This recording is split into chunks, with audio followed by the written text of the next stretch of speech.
E aí, tudo bem, seus fanáticos por animes? Hoje iremos revelar todos os segredos das 3 primeiras temporadas de Nanatsu no Taizai, contando exatamente tudo o que você precisa saber antes da 4ª temporada. Portanto, nem preciso dizer que nesse vídeo vai ter spoiler, afinal, isso aqui se trata de um resumão das 3 primeiras temporadas. Mas antes de começarmos, não se esqueça de deixar o seu like e ativar o sininho para não perder nenhuma notificação do canal. Afinal, por aqui tem novidades do mundo nerdístico o tempo inteiro. Então, com tudo isso em mente, bora pro vídeo! Nanatsu no Taizai começa nos mostrando um flashback de alguns anos atrás, onde nos é mostrado uma cidade completamente destruída, já que supostamente o responsável por aquilo foi o famoso grupo de cavaleiros conhecido como 7 Pecados Capitais. A cena corta e somos levados para um bar conhecido como Chapéu de Javali, que era administrado por um garoto loiro. Tudo seguia normalmente no bar, até que de repente surge uma pessoa com uma armadura, que espanta toda a freguesia. No entanto, a pessoa que estava dentro daquela armadura era a princesa de Iliones, Elizabeth, que conta para o administrador do bar que ela tinha fugido de sua terra para procurar os 7 pecados capitais. Aí o administrador do bar fica, como assim, os 7 pecados capitais não eram os inimigos do reino, os vilões? A mesma responde que essa história era uma farsa, e eles eram os únicos que poderiam impedir o que estava para acontecer. No entanto, antes que ela pudesse continuar sua explicação, eles são interrompidos por um grupo de aprendizes de cavaleiros sagrados, que estão à procura de Elizabeth. O dono do bar sugere que Elizabeth fuja, usando o Hawk, aquele porquinho bonitinho, tá ligado? Como distração.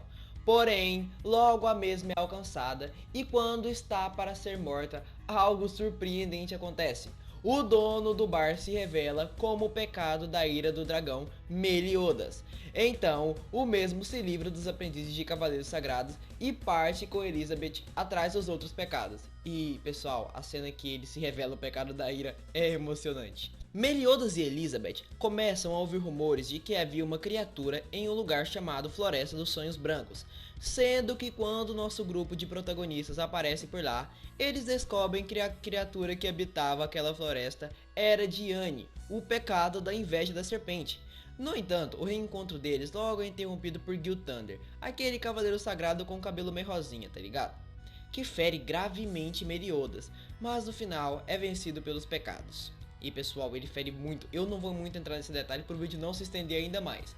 Porém, ele fere muito gravemente Meliodas, a ponto de que o pecado da ira tem que ir parar no hospital. Sim, é a primeira vez que vemos isso.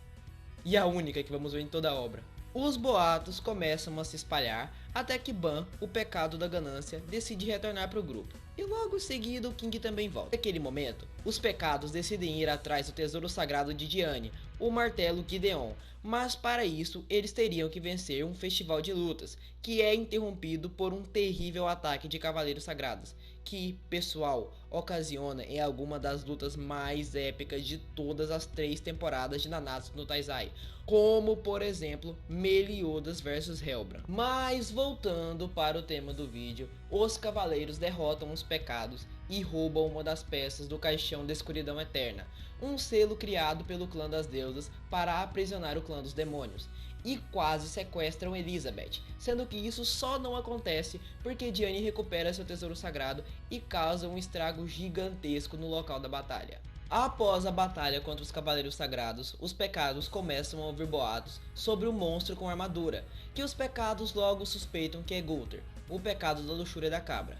Porém, quando eles descobrem o que tinha dentro da armadura, todos se surpreendem, uma vez que dentro dela tinha um paladino da nova geração que, após se submeter a tomar o sangue do demônio, se transformara naquele monstro. Gravem isso que vai ser muito importante na conclusão da 1ª temporada. Com a ajuda de Gunther, os pecados derrotam aquele monstro, onde após isso, Meliodas explica que a sua espada roubada era uma parte de um tesouro antigo, que como eu mencionei anteriormente, é conhecido como o Caixão da Escuridão Eterna, que era responsável por manter o clã dos demônios selado. Um pouco mais à frente, observamos a conversa dos dois mestres paladinos, Dreyfus e Hendrickson, onde Hendrickson revela seu objetivo de trazer o clã dos demônios de volta para a atual Britânia, e isso assusta profundamente Dreyfus, teoricamente assusta Dreyfus. que afirma com todas as letras que não irão permitir que isso aconteça. Nesse momento, pessoal, nos é mostrado um pouco mais sobre o porquê dos 7 pecados capitais terem sido incriminados de traição contra o reino, onde Dreyfus e Hendrickson, após matarem o mestre paladino Zaratras, os mesmos armaram para que os pecados fossem considerados culpados por aquele ato. A cena corta e somos novamente levados para o Chapéu de Javali, onde uma maga surge do nada e sequestra Elizabeth, uma vez que para libertar o clã dos demônios, além dos objetos para romper o selo, era necessário sangue de alguém do clã das deusas. Sim, Elizabeth é um membro do clã das deusas, pessoal. Meliodas, em um estado de raiva, decide ir sozinho para a capital real resgatar Elizabeth, porém Ban e Golden se sujeitam a ir com ele. Assim, Diane arremessa para Liones, onde a partir desse momento, uma série de batalhas épicas começam a ser travadas. Posteriormente, Diane e King também vão para o confronto, porém Diane é gravemente ferida e quando está prestes a ser morta por Helbran, King entra no confronto, onde ele trava uma das batalhas mais épicas de todo o anime. Até esse momento, Liones estava um caos total. E isso só piora quando o rei Arthur de Camelot chega na capital real acompanhado de uma maga. Hendrickson trava um duelo com o rei de Camelot, onde o grande mestre dos Cavaleiros Sagrados leva a vantagem no confronto. E isso só piora quando o Gil Thunder decide entrar na briga. Porém, a luta logo é balanceada quando Meliodas entra na batalha para ajudar Arthur. Gente, nesse momento descobrimos que Gil Thunder e a princesa Margaret estavam sob ameaça, onde a mesma apenas se extinguiu quando Meliodas percebeu e os ajudou a se libertar. E as surpresas não acabam por aí não, pessoal. Nessa mesma cena, descobrimos que a maga que tinha vindo com Arthur era Merlin, o pecado da gula do javali. Meliodas e os outros, com a ajuda de Merlin, chegam até o quarto no qual o rei estava, onde o grupo reencontra Elizabeth e um dos mestres, nesse caso Dreyfus, é preso, porém logo se liberta. Meliodas vai atrás de Dreyfus, porém logo é interrompido por Hendrickson, que novamente sequestra Elizabeth. O líder dos pecados rapidamente vai atrás de Elizabeth, porém no caminho ele encontra Ban, que após ser enganado, decide matar Meliodas para trazer sua amada Elaine de volta. No fim, Meliodas convence Ban de que mesmo que ele matasse, Elaine não ressuscitaria. Mas o tempo para conversas é pouco, e os pecados logo são interrompidos por um desastre total, onde Hendrickson transformara todos os cavaleiros da nova geração em demônios. Vocês lembram que eu mandei vocês gravarem aquele paladino lá da nova geração que tinha sido transformado num monstro, que estava dentro da armadura do Goldro? Então, é aquele mesmo demônio que estava na armadura, aquele que eu disse pra vocês lembrarem, tá ligado? Dreyfus, teoricamente, tenta salvar a Elizabeth de Hendrickson. Aí você me pergunta, por que teoricamente? É simples. Dreyfus naquele momento estava sendo controlado por um demônio chamado Frauden, que foi responsável por muita merda no anime, e que naquele momento apenas queria coletar o sangue de Elizabeth para restaurar o clã dos demônios. Após isso, os pecados conseguem exterminar os demônios criados por Hendrickson e começam um duelo final contra o mesmo. Graças a Meliodas e ao seu ataque Revenge Counter, os pecados saem vitoriosos do confronto.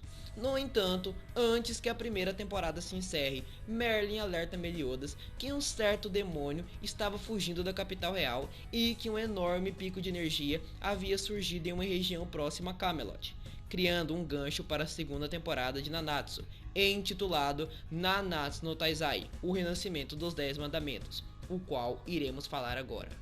A segunda temporada de Nanatsu no Taizai começa com Elizabeth tendo um pesadelo, onde a mesma sonha com Meliodas sendo massacrado por um grupo de pessoas muito poderosas.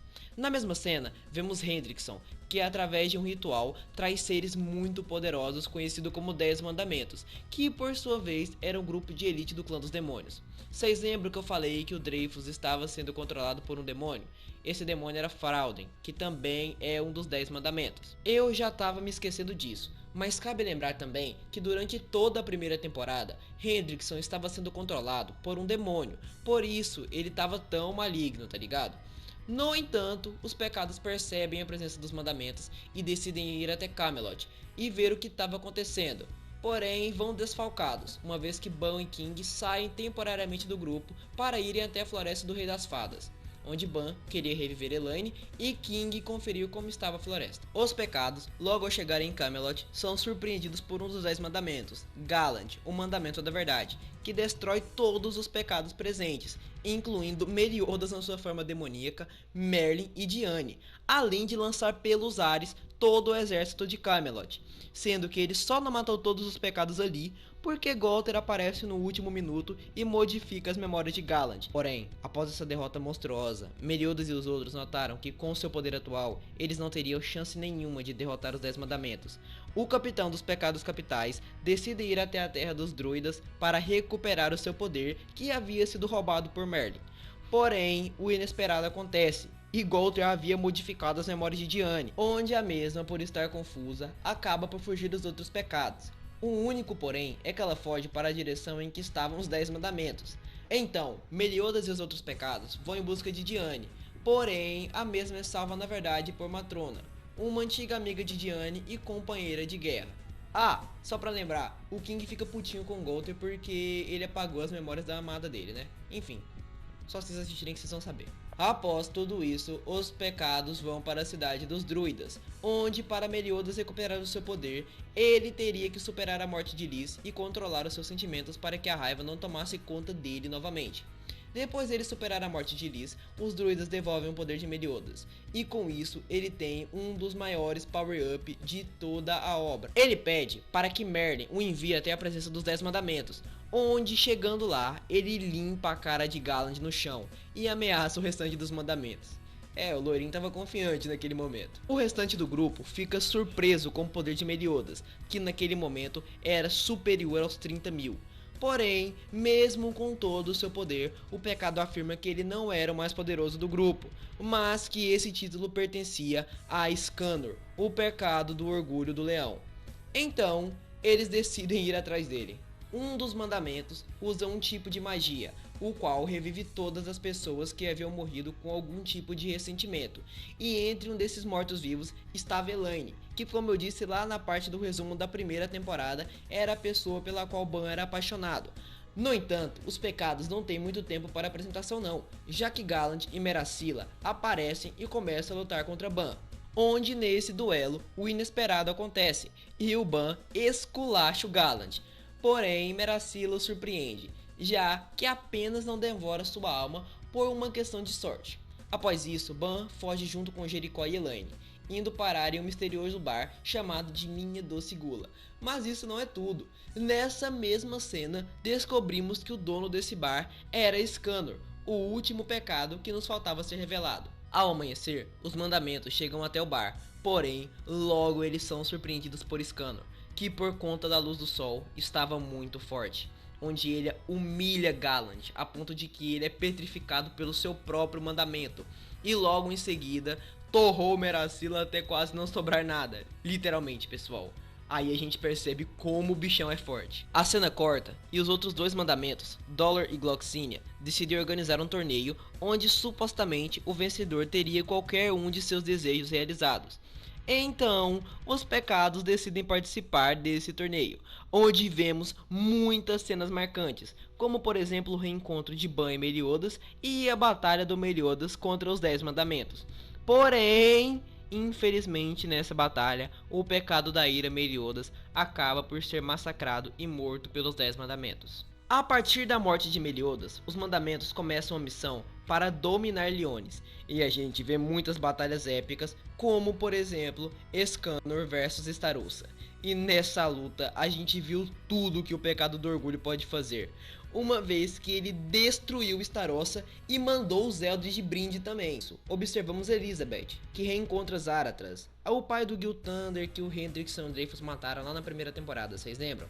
Que também fora revivida graças ao poder de Meracilla. No entanto, antes de muitas apresentações, dois mandamentos, Derriere e Montpied, atacam o Chapéu de Javali. Porém, os mesmos são surpreendidos por Meliodas, que reviveu e rapidamente partiu para a batalha na capital real, onde ele enfrenta Frauden, e nessa luta vimos como Meliodas estava com sangue nos olhos, já que ele não apenas derrotou Frauden, pessoal, mas ele foi além, ele mata Frauden. E só para vocês terem noção, isso não é uma atitude do Meliodas, já que a própria Merlin afirma que o jeito ao qual o Frauden fora derrotado não foi o jeito correto.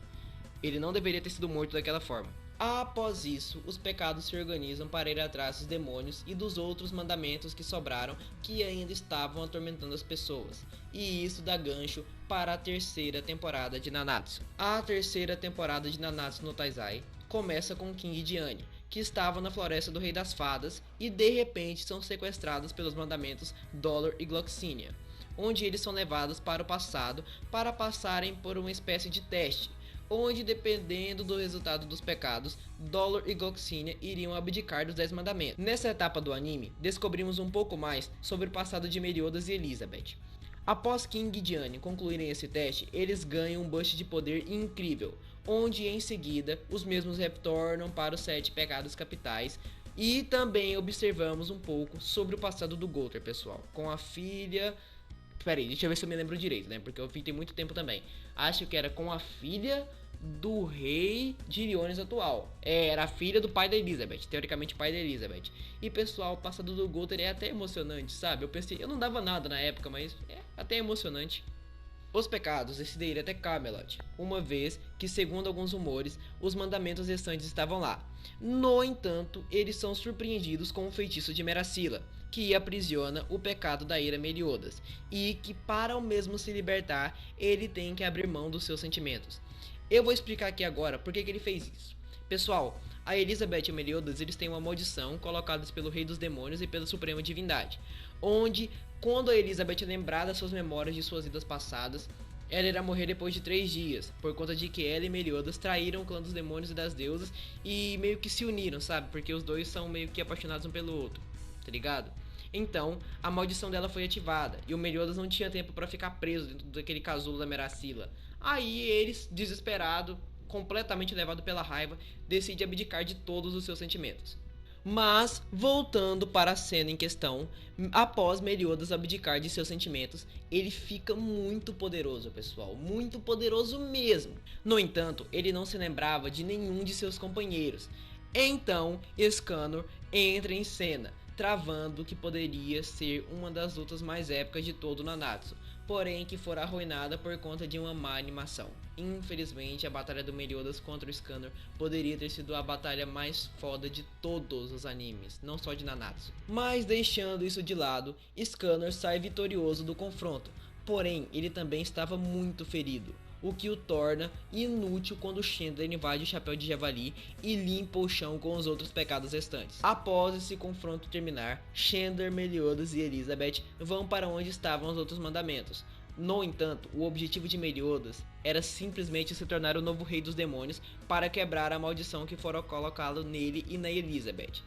Elizabeth logicamente não concorda com essa ideia e, em uma discussão com Meliodas, decide fugir de Camelot. Porém, ela logo é resgatada pelos outros pecados e faz uma nova aliança com 3 dos 4 arcanjos, conhecidas como Estigma, que tinha o objetivo de travar uma guerra contra o clã dos demônios. Os arcanjos estavam encarnados em corpos humanos. O arcanjo lá, o irmão do Mael, que eu esqueci o nome, Hildoshel, estava encarnado no corpo da Margaret, a namoradinha do Gil Thunder. A partir desse momento, se inicia uma guerra entre a Estigma e o clã dos demônios, como eu tinha dito anteriormente, onde a temporada se encerra com Estarossa, que após absorver 2 mandamentos, sequestra Elizabeth no meio da guerra.